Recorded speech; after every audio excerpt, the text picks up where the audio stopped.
여러분, 인생을 살아오면서 누군가와 깨어진 관계를 경험해 보셨는지요? 한때는 정말 가까웠는데 정말 죽고 못 살 정도로 친근하게 살갑게 지냈는데 지금은 소원해진 관계가 있는지요? 정말 좋아했고 정말 사랑했는데 어떤 일, 어떤 사건으로 멀어져 버린 사람이 있는지요? 채널 A 방송국에서 아주 참 의미 있는 프로그램 하나가 있었습니다. 아이 콘택트라는 방송인데요. 한 번은 제가 유튜브로 보았는데 조혜련 씨와 홍진희 씨가 5년 만에 서로 아이 콘택트 눈맞춤을 하는 장면을 보았습니다. 농부의 딸로 태어난 조혜련은 시골에서 자라 참 정말 모든 것이 촌스러웠습니다. 개그우먼이 되고 서울에서 생활했지만 여전히 그의 모습은 촌처녀였습니다. 모든 것이 촌스러웠습니다. 그랬던 그가 탤런트 홍진희를 만나면서 새로운 신세계 신문물을 경험합니다. 홍진희 씨는 조혜련과는 달리 세련되고 우아하고 아주 옷을 잘 입는 정말 아름다운 전형적인 서울 사람이었습니다. 너무나 다른 두 사람은 서로 단짝이 되어 아끼며 챙기며 서로 좋아하면서 젊은 시절을 오랫동안 보냅니다. 그러던 어느 날 두 사람이 정말 사소한 일 때문에 정말 작은 일 때문에 오해가 쌓이고 관계가 깨어집니다. 아니, 조혜련 씨가 일방적으로 연락을 끊어버리고 5년이란 세월이 흘렀습니다. 어느 날 조혜련 씨의 꿈에 홍진희 씨가 술에 잔뜩 절어있는 모습으로 나타납니다. 순간 조혜련 씨의 마음에 자기 선배 언니가 죽을라 하나? 그런 어떤 불안한 마음이 들어서 채널 A 아이 콘택트 그 프로그램에 눈맞춤을 신청했던 겁니다. 그래서 이 조혜련은 그 홍진희와의 관계 회복을 위하여 채널 A 아이 콘택트에 출연하여 서로 두 사람이 눈맞춤을 합니다. 한참 후에 조혜련은 용기를 내어 자신이 언니와의 관계를 끊게 된 그 계기를, 그 사건을 말해줍니다. 결론적으로 홍진희는 그 사건을 전혀 알지 못했습니다. 일방적으로 조혜련 씨가 혼자 오해해서 혼자 그 관계를 끊어버린 결과였던 겁니다. 그러면서 두 사람은 다시 화해가 이루어졌고 예전처럼 관계가 회복되어 참 돈독한 사이가 되었던 것입니다. 사실 여러분, 이 경우는 아주 좋은 케이스입니다. 깨어진 관계가 아름답게 회복된 좋은 케이스죠. 하지만 현실적으로 오늘 우리의 삶을 보면 깨어진 채로 서로 소원한 상태로 살아가는 모습, 살아가는 관계들이 얼마나 많은지 모릅니다. 형제들 관계 속에도 깨어집니다. 그래서 한 부모 밑에서 태어난 형제임에도 불구하고 원수처럼 지내는 형제 간도 많습니다. 친구들 간의 관계도 깨어졌습니다. 심지어 한평생 서로 사랑하며 아끼며 살겠노라고 부부연을 맺었지만 그 관계가 얼마 가지 못하고 깨어져 버린 그런 찢어진 가정들도 우리 주변에 허다합니다. 성경에도요, 깨어진 관계로 고통스러워하는 인물들이 참 많이 등장합니다. 대표적으로 바알과 바나바의 관계가 있습니다. 전도 여행을 떠나면서 마가 요알이라는 청년을 데리고 갈 것인가 데려가지 말 것인가, 여기에 대하여 바울과 바나바는 의견이 충돌됩니다. 바나바는 참 좋은 사람이에요. 나이도 많아요. 그래서 비록 마가 청년이 한때는 동행하다가 도망쳐 갔지만 다시 그를 데리고 복음 전도하러 가야 된다고 말을 했지만 바울은 그런 한 번 배신하였다는 마가 요한을 데려갈 수 없다고 그렇게 자기 주장을 했습니다. 그러면서 바울과 바나바는 서로 의견이 충돌되면서 두 사람이 찢어져서 각각 다른 모습으로 복음 전도하러 떠났던 겁니다. 그러면서 바울과 바나바의 관계도 참 깨어지게 된 것이죠. 또 여러분 누가 있습니까? 바로 아브라함의 아내였던 사라와 또 사라의 여종이었던 하갈과의 관계도 깨어진 관계입니다. 사라와 하갈, 이들은 하나가 될 수 없는 그런 위치에 있었습니다. 야곱과 에서의 관계도 마찬가지입니다. 아버지의 축복권을 가로채서 도망간 야곱과 그의 형 에서와의 관계는 20년 동안 상당히 찢어져 있었습니다.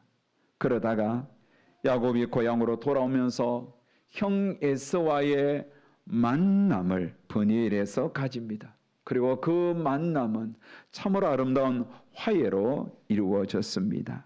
하지만 아버지 야곱을 장례 치른 후에 두 형제는 떨어져 살아야만 마음이 편할 정도로 서로의 관계는 온전하게 회복되지 못했습니다. 가끔 여러분 재개발 지역을 이렇게 지나간 경험들이 있을 겁니다. 지역 주민들은 다 이주해버리고 빈집들만 덩그러니 남아 있습니다. 그런데 그 빈집들은 어김없이 창문이 깨어져 있습니다. 그 깨어진 창문은 시간이 지날수록 점점 더 깨어지어 버리는 것입니다. 우리의 인간관계도 다르지 않습니다. 관계가 깨어져 버렸는데 그 깨어진 관계를 회복하지 않으면 시간이 지날수록 점점 찢어지고 깨어져 버립니다. 그래서 서로를 향한 험담을 쏟아내고 비난을 쏟아내고 세워주기보다 무너뜨리는 관계로 전락해 버리는 겁니다. 그러면서도 깨어진 그 관계 때문에 고통스러워하고 힘겨워하지요. 여러분은 어떻습니까? 성도로 살아가는 우리에게 하나님은 말씀합니다. 로마서 12장 18절에 보면 할 수 있거든 너희로서는 모든 사람과 더불어 화목하라.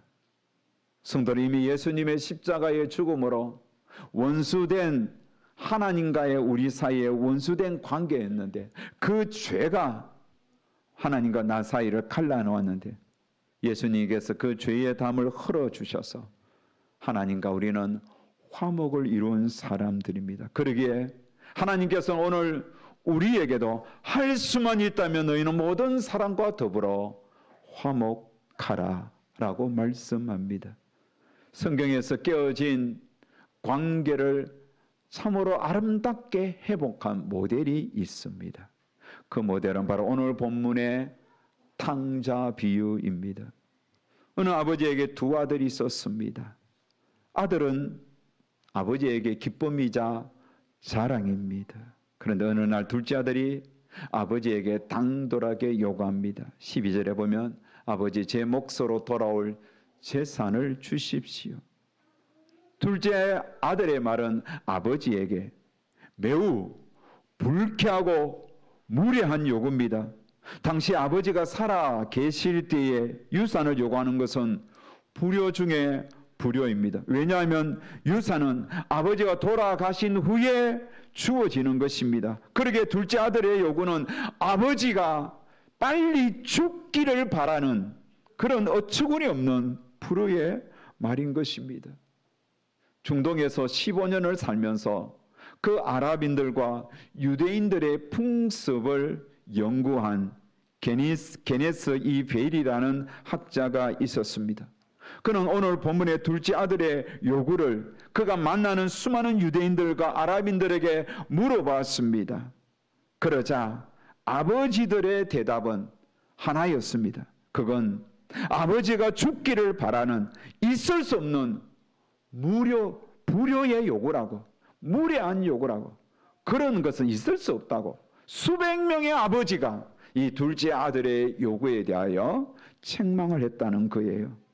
그런데 이런 무례한 요구를 오늘 본문의 아버지는 허락합니다. 그래서 둘째 아들은 자신에게 돌아온 몫을 아버지로부터 받았습니다. 그리고 그 재산을 다 팔아서 돈으로 모으고 돈으로 모아서 먼 나라로 떠납니다. 그리고는 그 나라에서 허랑방탕하게 다 낭비합니다. 유흥비로 탕진해 버린 겁니다. 돈이 떨어지자 그 머나먼 타국에서 누구 하나 그에게 밥 한 끼 줄 사람이 없는 거예요. 급기야는 그 나라도 흉년이 덮쳤습니다. 아들은 그 나라의 어떤 사람에게 붙여 살면서 먹고 살기 위하여 유대인으로서 자존심을 다 버리고 돼지를 쳤습니다. 얼마나 배가 고픈지 돼지가 먹는 지엄 열매, 콩깍지 종류의 지엄 열매로 배를 채우려고 애썼습니다. 여러분, 지엄 열매는 사람들이 먹을 수는 있습니다. 하지만 맛이 없습니다. 영양분도 별로 없습니다. 아들은 얼마나 배가 고픈지 그 변변치 않은 지엄 열매를 먹고자 찾았으나 그것마저도 주는 자가 없었습니다. 둘째 아들은 비참합니다. 눈물이 납니다. 내가 왜 이렇게 망가졌지? 자기를 돌아보도 한심스럽습니다. 바로 그때에 아들은 아버지가 생각나는 거예요. 아버지가 생각나면서 자기가 아버지와의 관계를 깨트려버리고 아버지를 뛰쳐나온 자신의 모습이 후회스럽습니다. 그래서 그는 마음의 결단을 한 거예요. 그리고 일어납니다. 차마 아들로서 아버지에게는 갈 수 없어 너무 부끄럽고 죄송하여 이제는 품꾼의 하나로 살기로 작정하고 일어나 집으로 돌아갑니다. 집 가까이 갔을 때 누군가가 달려옵니다. 아버지입니다. 아버지는 아들의 목을 안고 입을 맞춥니다. 아들은 자신의 죄를 말하며 용서를 구합니다. 아버지는 용서를 구하는 그 아들의 입을 막으면서 종들에게 큰 소리로 명령합니다. 오늘 보면 22절 24절에 보면 제일 좋은 옷을 내어다가 입히고 손에 가락지를 끼우고 발에 신을 신기라. 그리고 살찐 송아지를 끌어다가 잡으라. 우리가 먹고 즐기자. 이 내 아들은 죽었다가 다시 살아났으며 내가 잃었다가 다시 얻었노라. 아버지와 아들의 관계는 다시 복원되었습니다. 깨어지기 이전보다 복원된 이 관계가 더 돈독한 관계로 회복되었습니다. 사랑하는 여러분, 아들과 아버지의 관계가 회복되는 이 모습을 보면 일정한 과정이 있음을 발견합니다. 그 과정은 세 가지입니다. 첫 번째로는 잘못을 인정하고 인지하고 인정했습니다. 아들은 비참해진 자신의 삶을 보면서 아버지를 생각했습니다. 아버지의 집에는 양식이 풍족했습니다. 얼마나 풍족했는지 품꾼들도 배불리 먹을 정도로 풍족했습니다. 하지만 아들은 지금 너무 배가 고픕니다. 그래서 아들은 인정합니다. 자신이 얼마나 아버지에게 잘못했는지, 얼마나 불효했는지 인지하고 인정했습니다. 그래서 스스로 고백하죠. 18절 보면 아버지, 내가 하늘과 아버지께 죄를 지었사오니. 그렇습니다. 관계 회복을 위해서는 누군가가 잘못을 인지하고 인정해야 합니다. 여러분, 손뼉도 마주쳐야 소리가 나듯이 관계에 깨어지면 일방적으로 누구 한 사람의 잘못만은 아닙니다. 서로가 책임 있는 거예요. 물론 각의 잘못을 저지른 자의 책임이 더 큽니다. 그렇다고 다른 분의 책임이 아예 없는 것은 아닙니다. 그러기에 깨어진 관계가 회복되기 위해서는 우선 잘못을 인지하고 인정하는 것이 중요하지요. 가끔 어떤 분들은 자신은 죽어도 잘못이 없다고 인지하지 못하고 그러니 인정도 못하는 경우를 봅니다. 차라리 깨어진 관계로 그냥 그렇게 나는 원수처럼 사는 게 낫다고 여기는 사람도 있습니다. 여러분, 그것은 사람의 자유입니다.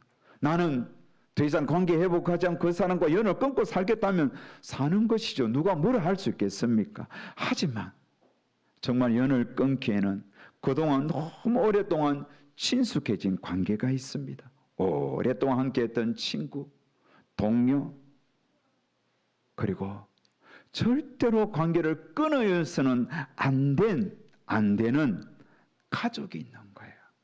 여러분, 이럴 때 어떻게 해야 되겠습니까? 특별히 가족은 하나님께서 사랑하라고 맺어준 관계입니다. 형제들, 부모와 자식, 부부. 그러기에 깨어진 관계를 회복하기 위해서는 반드시 어디서 잘못되었는지 인지하고 인정하셔야 하는 겁니다.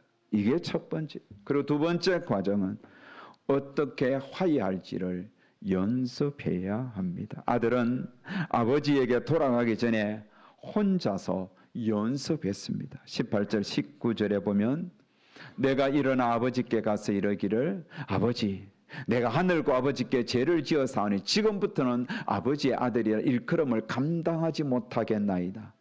나를 품꾼의 하나로 보소서 하리라 하고. 여러분, 아들이 연습한 것은 정리하면 세 가지입니다. 첫 번째, 내가 하늘과 아버지께 죄를 지었다. 내가 하늘과 아버지께 죄 지었다. 이걸 연습했습니다. 그냥 독백한 거예요. 두 번째는 지금부터 아버지의 아들이라 할 자격이 나는 없습니다. 난 아버지의 아들이 될 자격이 없습니다. 그거 연습하는 거예요. 말을 하면서 입에 익숙하게 만들었습니다. 그리고 세 번째는 이제부터 품꾼의 하나로서 달라는 거예요. 품꾼의 하나로서 달라. 아들은 아버지 앞에서 무슨 말을 해야 할지 명확하게 인지한 다음에 연습했습니다. 어떤 분들은 화해하러 나갔다가 연습 없이 생각 없이 그냥 화해하러 나갔다가 더 크게 싸우고 도리어 관계가 틀어질 때도 있습니다.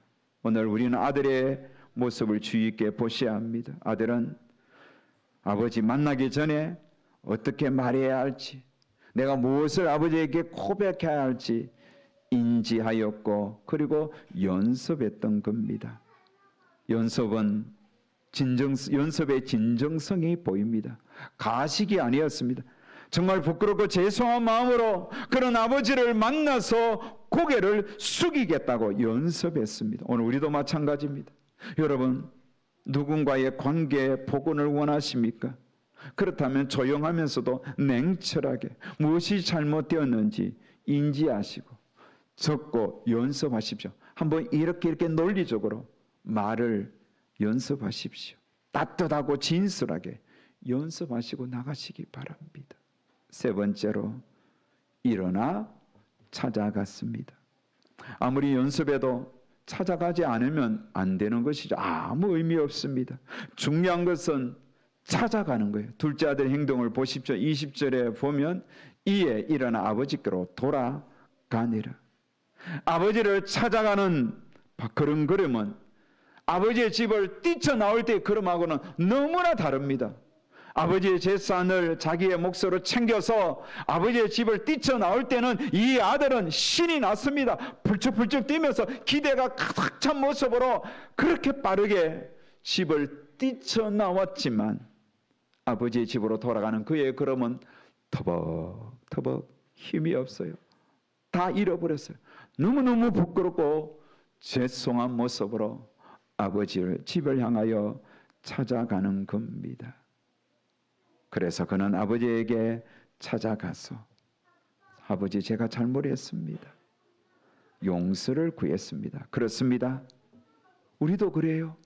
관계 회복을 위해서는 일어나서 찾아가야 됩니다. 가서 말해야 합니다.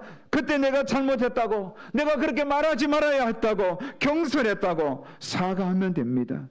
아들은 일어나 아버지께로 찾아가니 아버지는 온전한 관계의 회복을 선포했습니다. 24절에 보면 이 내 아들은 죽었다가 다시 살아났으면 내가 잃었다가 다시 얻어노라, 이렇게 힘있게 선포하는 거예요.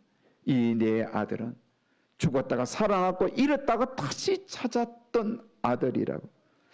사랑하는 여러분, 오늘 말씀을 들으면서 여러분은 누가 생각나는지요?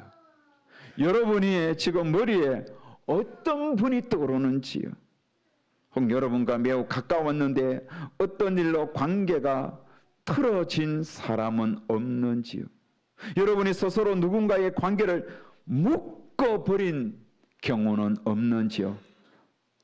그 사람 대하여 조혜련처럼 아무 말도 없이 탁 끊어버렸던지, 아니면 못된 전화 한마디 하고 탁 끊어버렸던지, 아니면 문자 하나 탁 남기고 탁 끊어버렸던지, 여러분 그런 분들이 없는지요? 지금 여러분이 정말로 다시 그때 내가 좀 경솔했네, 왜 내 그랬지, 그렇게 생각되면서 다시 회복하고 싶은 사람은 없는지요? 있다면 오늘 말씀을 통하여 우리는 중요한 교훈을 받아야 합니다. 관계 회복을 위하여 우리가 해야 할 것은 세 가지입니다. 첫 번째, 먼저 기도하십시오. 기도는 관계를 푸는 열쇠입니다. 야복강에서 야곱은 형과의 만남을 위하여 간절히 기도했습니다. 야곱이 하나님의 사람을 만나 실험하면서 간절히 구하지 않았다면 버니엘에서 형과의 아름다운 관계 회복도 없었을 것입니다. 두 번째로 여러분, 찾아가십시오. 여러 사람을 데리고 가지 마시고 조용히 단둘이 만나십시오. 마태복음 18장 15절 말씀에 보면 내 형제가 죄를 범하거든 가서 너와 그 사람과만 상대하여 권고하라. 만일 들으면 내가 내 형제를 얻은 것이요. 둘째 아들처럼 누군가에게 잘못했다면 찾아가셔서 용서를 구하십시오. 솔직하게 잘못했나라고 말씀하십시오. 반대로 그가 나에게 잘못했어도 찾아가십시오. 너가 무엇이 잘못했는지 말할 때 지혜롭게 말하십시오. 내 입장에서 내가 받은 상처, 내가 받은 아픔, 내가 이런 섭섭했다고, 그래서 내 감정을 그에게 솔직하게 말하십시오. 그러면 오해가 될 수도 있고 다른 의도인데 내가 잘못 오해했을 수도 있는 겁니다. 그래서 감정적으로 말하지 마십시오. 이성적으로. 하지만 온유하고 따뜻하고 겸손하게 말하십시오. 그래야면 틀어진 관계도 얼마든지 회복될 수 있는 거예요. 중요한 것은 찾아가서 만나야 됩니다. 세 번째로 받아주십시오. 용서를 구하는 자도 있을 것입니다. 여러분에게 찾아오는 사람도 있을 것입니다. 내가 이것이 잘못되었다고, 그래서 미안하다고, 죄송하다고 말하면 여러분 받아주십시오. 한 번 원수는 영원한 원수야, 나는 관계를 끊어버리면 다시는 안 본다, 그렇게 말할 수도 있을 겁니다. 하지만 여러분에게 찾아와서 내가 그때 미안했다, 용서를 구하면 그 허물을 덮으시고 받아주십시오. 잠언 17장 9절에 보면 허물을 덮어주는 자는 사랑을 구하는 자요, 그것을 거듭 말하는 자는 친한 벗을 이간하는 자니라. 본문의 아버지는 아버지를 죽은 자로 취급하고 재산을 다 자신의 몫으로 받아 먼 나라에 가서 허랑방탕 다 낭비해버린 그 둘째 아들이 집으로 돌아왔을 때 받아주었습니다. 품어주었습니다. 너 왜 그랬냐고 따지지 않았습니다. 받아주었던 거예요. 아들은 품꾼으로 그렇게 죄송한 마음으로 사죄하며 살겠다고 해도 아들로 모든 지위를 회복시켜 주셨습니다. 오늘 본문의 이 아버지와 같은 넓은 마음을 우리 그리스도인들은 가져야 합니다. 여러분 어떤 경우에도 사람과의 관계를 스스로 묶지 마십시오. 푸십시오. 할 수만 있다면 모든 사람과 화목하십시오. 그게 그리스도인들입니다. 주님은 말씀합니다. 마태복음 18장 18절 말씀은 다 같이 읽습니다. 시작. 진실로 너희에게 이르노니 무엇이든지 너희가 땅에서 매면 하늘에서도 매일 것이요 무엇이든지 땅에서 풀면 하늘에서도 풀리리라. 아멘. 우리는 누군가의 관계를 묶으면 안 됩니다. 더욱 가까운 사람일수록 묶었다면 푸십시오. 서로 협력하고 연합하여 하나님이 기뻐하시는 삶으로 나아가십시오. 우리는 서로 부족합니다. 그러기에 존중하면서 서로 용서를 구하면서 또 용서하면서 모든 사람과 좋은 관계 또 서로를 축복하는 아름다운 인간관계 형성하는 우리 온 성도들 되시기를 바랍니다. 할렐루야.